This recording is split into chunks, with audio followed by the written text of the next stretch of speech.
Here's the question that I received. Is it better for people with anxious attachment style to remain single? So the question is, I don't know if it's just the content I'm ingesting currently and the traumatizing, anxious, avoidant relationship I have just come out of, but I just don't know if being in a relationship is healthy for someone like me. I hate the idea of being alone, and I hate the idea of going through relationship stress and pain again. This kind of question is not uncommon at all. But before we dive in, hit that like button, subscribe, or share. These things are very important to me and for the growth of this channel.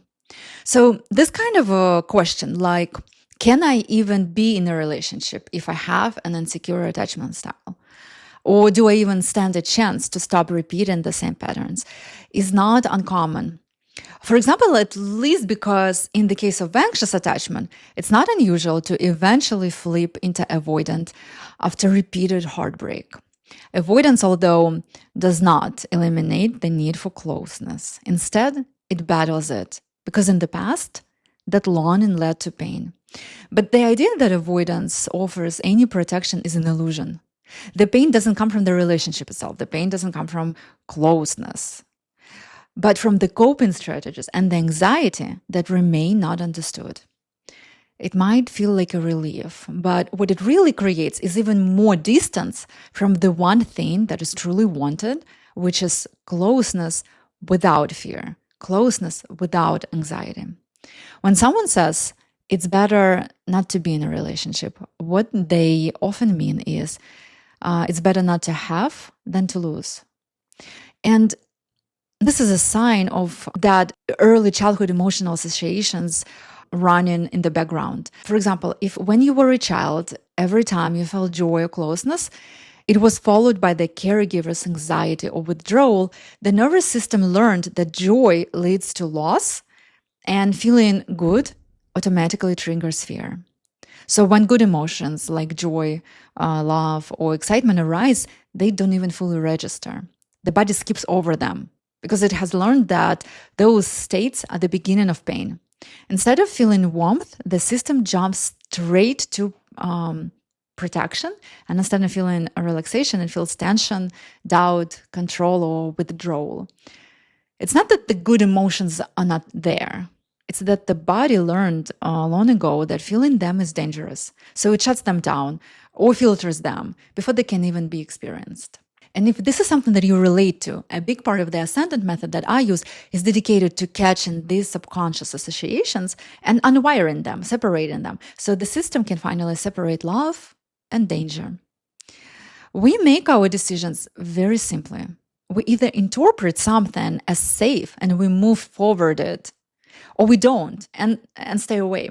The problem with the trauma is that it becomes a filter that makes us misinterpret what's dangerous and what's safe. It makes what's safe appear dangerous and what's dangerous appear safe. Once you identify yourself as having an, let's say, insecure attachment style, or if you identify yourself like anything else, there are only two directions you can go from there: self-indulgence or self-acceptance.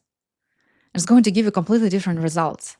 To accept yourself means to take responsibility for your own life, to recognize that once you acknowledge your flaws, you can start working with them, caring for yourself, supporting yourself, and helping yourself grow. Accepting your anxiety does not mean avoiding stress.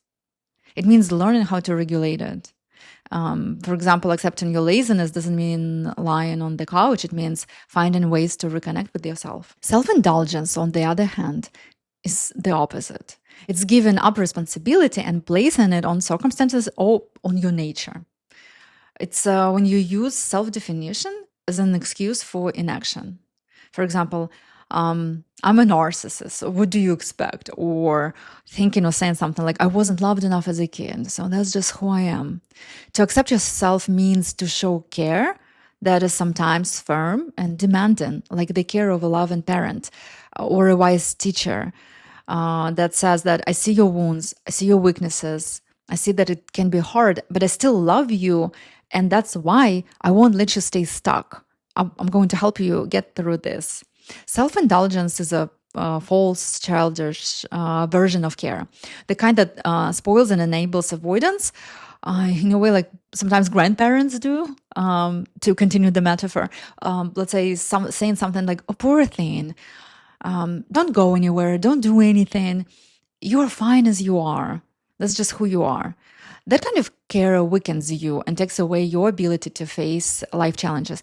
To accept yourself means to become whole, to let every part of your personality, even the contradictory ones, have its place. It's the feeling, I am me. In that state, you are not afraid of criticism, because this is the state where your worth stops dependent on immediate success or on immediate failure. Self-indulgence, however, creates an inner split where the one part, the part that seeks pleasure, tyrannizes the rest.